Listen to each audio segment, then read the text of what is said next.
So I've actually been getting some questions about the status of the wallpaper thing for Scout's room, and I completely, left you guys all hanging for that, for the people that care. Yeah, the whole mural went up and it was great and it looks amazing and she loves it.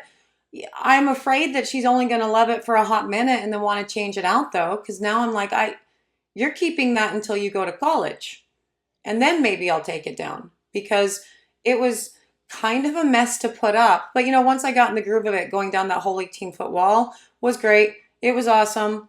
For those of you who don't care about wallpaper, it's not what the video's about. So, I'll tell you what the video's about in just a minute. But, people asked. So I had to update, really. And as I said, I will tell you about the video today in just a minute. But before I do, hello, I'm Mrs. Soap and Clay. Let's make stuff.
How's it going, sudsers? Welcome back to the channel. You are at Soap and Clay, where we make all the soapy things, and you are here for day 36 of 365 days of soap, year 2, and we are doing a back to basics day today, and we are doing the full process, cradle to grave, of a hot process soap recipe. Now, there are all types of different soapers out there. Some people prefer cold process, some people prefer melt and pour, and some people prefer hot process.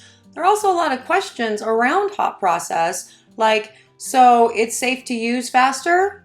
Well, no, not really, because cold process soap is safe to use within 12 to 24 hours, maximum 48 hours in most situations.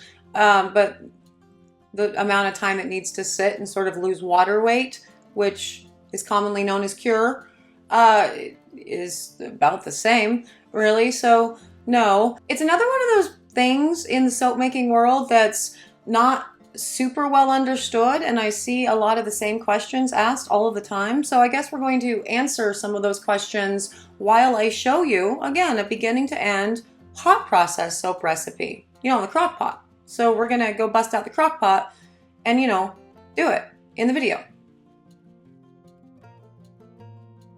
Okay, don't freak out. We are gonna do a hot process. And it's so easy. It's 2 ingredients. We're going to do a 25% solution with the water based on, the oils, which means this is the recipe. 20.4 ounces of coconut, 13.6 of olive, 10 ounces of water, 5.3 ounces of lye. But we're also going to put in 2 tablespoons of kaolin clay, 2 tablespoons of coconut milk, and 1 tablespoon of colloidal oatmeal, all in an extra 2 ounces of water. So yes, a water discount, but ultimately I'm still adding the water back with my clays and oats and coconut milk. Yes.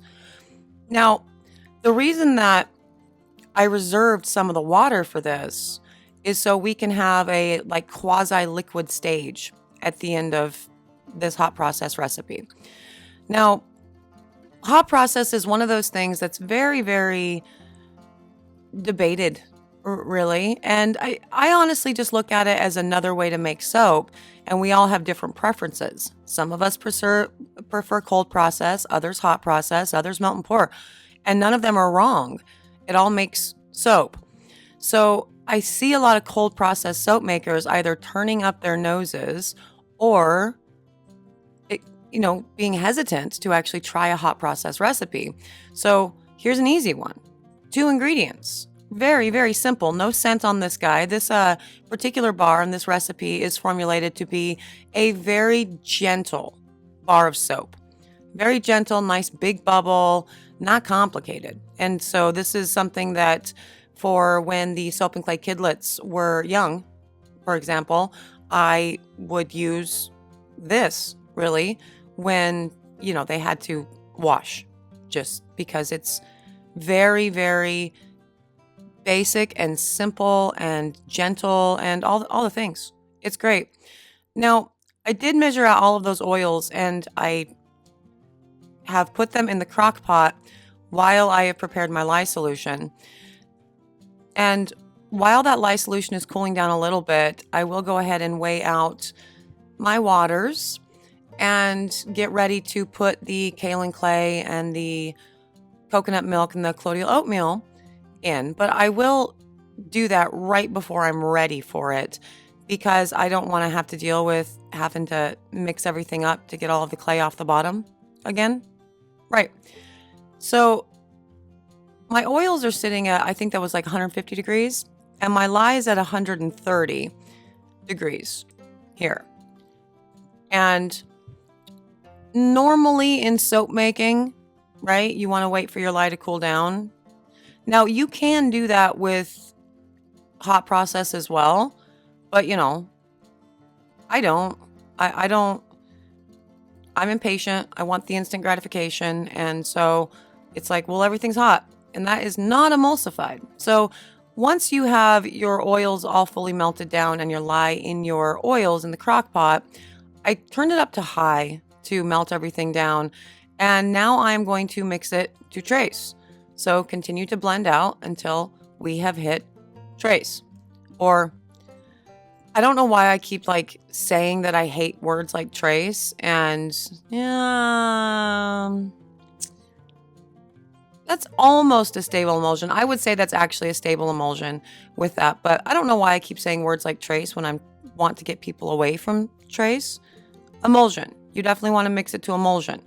And then once you've hit that, that's better. I like the look of that for sure. No separation at all. We will cover it up. We will turn the crock pot onto low and we will cook this for 20 minutes. Just leave it alone, but also watch it because it can get weird. Okay, and this particular recipe did cook for around 25 minutes. I checked it after 15, thought it needed a little bit more, and so then I let it cook for I stirred it up and then let it cook for another 10, and it's getting to that Vaseline stage or, whatever. It's ready to go. In all honesty, once you get the hot process to trace, it's fine. You can do a number of things with it. You just have to kind of wait for saponification to, do its thing. But as we know with cold process, saponification occurs within 24 to 48 hours, 12 to 48 hours, really, in some cases. Anyway, so once you hit emulsion, remember, once you hit emulsion, no matter what you do to soap from that point on, it's going to become soap. It might be softer soap for a while, but it will become soap. And that means that you have mixed up your lye with your oils, and it is doing the breakdown with the fatty acid and, restructuring into soap. Saponification is occurring once you hit a stable emulsion. So this added heat benefit is, I don't know, again, I just think this is for funsies. I think people just really like to use hot process for funsies. And also I do like using hot process when I'm working with a very temperamental fragrance oil, or I want to incorporate some wine and I know the wine is going to thicken up, because that does happen with different types of wine and you really don't know until you mess around with the wine and then it's like, oh shit, it's thick. So with this, the reason that I reserved that for the extra liquid phase is because adding that liquid in with the clay and the oats and the coconut milk, it is loosening up the batter, making it easier to incorporate. And in some cases, you can get a reasonably fluid batter in hot process. And I did a fluid hot process wine soap in year 1. So, go back and check that one out. But it will loosen up the batter, make it easier to get into the mold. and do all the things. For this particular recipe, you could also take your stick blender back to that and break up a couple chunks, or, you know, a whisk. But this particular batch is a custom request, and they like the rustic look because that was what they got the first time. And so if I make it look smooth, I swear to God, I made it look smooth one time, and this particular customer came back and was like, this is the wrong soap. And I'm like, no, it's the same soap. I just broke up the clumpies. And they're like, it's the wrong soap. And I'm like, no, it's the right soap. It's the wrong soap. And so I just, you know, just made it again. Like, okay. And so this is just what I do for this particular customer all of the time. So there's that. But this is technically like fluid enough to like pour into the mold, I guess. But when you're working with hot process and a hot crock from your pot, I just prefer to spoon everything in anyway, or pour it, or like scoop it into, like, you know, whatever. I don't want to burn my hands. So again, I did cook this on low for around 25 minutes, and then the liquid phase. And so, you know, that's all of the things here. And I'm not going to bother putting this in the oven for a gel phase, because that's kind of occurring at a higher temperature within the crock. It's kind of the point of hot process. It does its thing, you know, right there in the crock pot. And so reduces the amount of time that you need for saponification, but not by much. It does reduce the amount of time that you need for saponification, but as far as it's ready to like go right away and it doesn't need to like cure or whatever cure is, I find cure to be mostly bullshit in the way that people describe cure in the soaping world anyway, because there's this whole idea of like crystalline structures and all that, like crystallization of soaps, and that's really not what cure is about. But let's check out this cut. So on to the cut, and this is being cut a full 24 hours after it's been put into the mold. And as you can see, rustic, but you know, that's again what the customer wants. So cool. You can cut, in my experience, hot process as quickly as 6 hours after you pour. And so for that, it does get like harder faster than cold process ish. That all still depends on your water ratios. Like how much liquid did you put into the batch? And as far as cure goes, that also depends on basically how much liquid you have in the batch, and also how many, you know, soft oils and whatnot. It's not about the crystallization of soap. That is such a silly thing. But, you know, that's a benefit for obviously losing water weight, because, you know, you want it to lose water weight, because if you're selling it, you need to know what the weight is so you can put it on the label.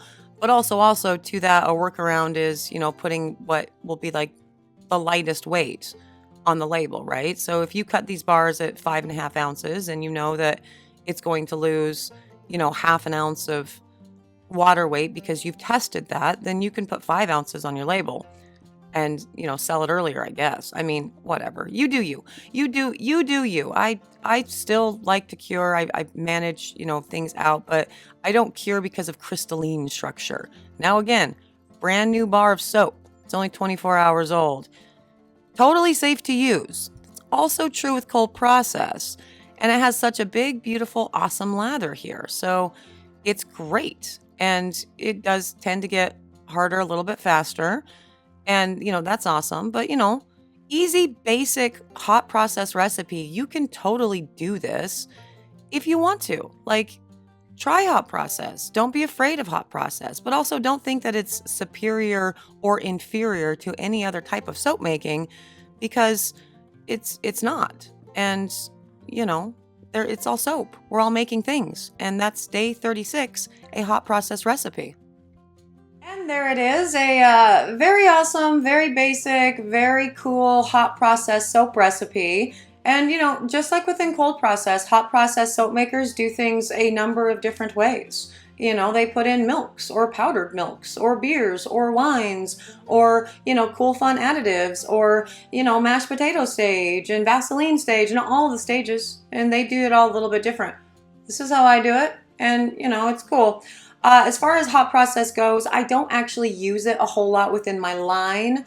I tend to, when I do hot process, it's usually for like a melt and pour from scratch or making like soap paste, so I can do whipped soap, like whipped sugar soap scrubs and things like that. And so that's for the most part what I do hot process for. But you know, I also know how to, so now you do too. And hopefully I answered some of your questions and made things a little bit less confusing for you.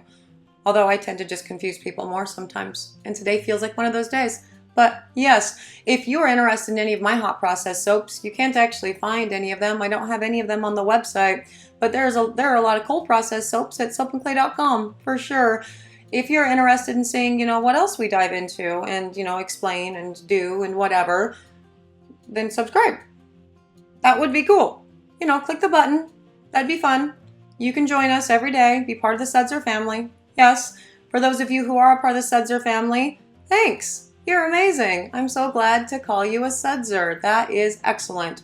I am out of here for today. I will see you guys all again tomorrow for another round of soapy fun. Bye.